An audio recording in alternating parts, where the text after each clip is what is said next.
Tax day is months away, but we are getting some common sense now from Craig Bolanos, the CEO and founder of Wealth Management Group.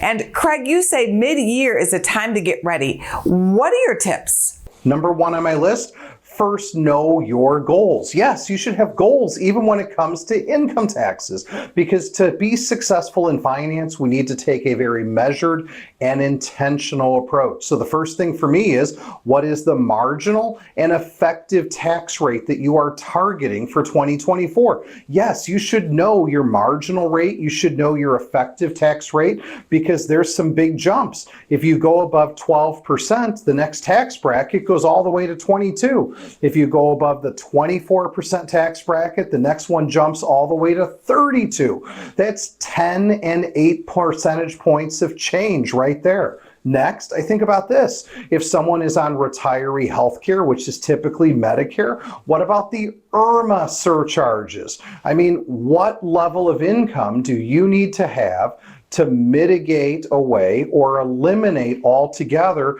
your income-related Medicare monthly adjustment amount? You don't want to pay more for the same thing that other people get for less. And then there's another one, the NIIT, that's the net investment income tax. If you get annoyed by paying 3.8% excise tax on your dividends, your interest, your capital gains to help support the cost of the ACA, the Affordable Care Act, then you just need to know your numbers. Number two on my list, you've got to understand. I mean, by assess and estimate. And by assess and estimate, I mean, we need to take stock. Take stock of what your current income sources for 2024 are looking like. Because number one, are you up to speed with your quarterly tax estimates? Yes, I want to make sure you are on a safe harbor. The first two deadlines for the first quarter and second quarter have already passed. How much do you need to have paid in for Q3 and Q4, if applicable? Next thing on my list, just income tax withholding from your job.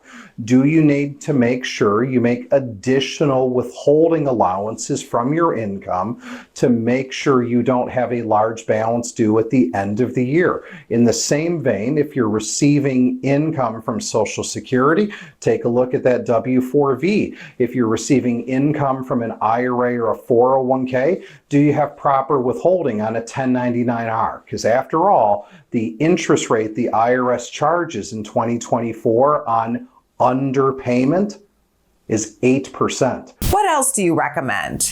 Well, Angela, number three on my list is minimize and maximize.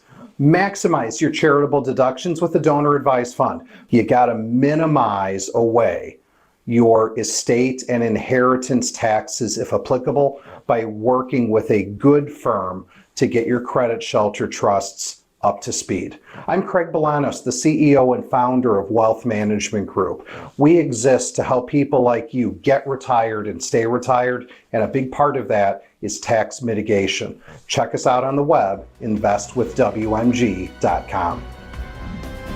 Go to businessfirstam.com for where to see our show on TV.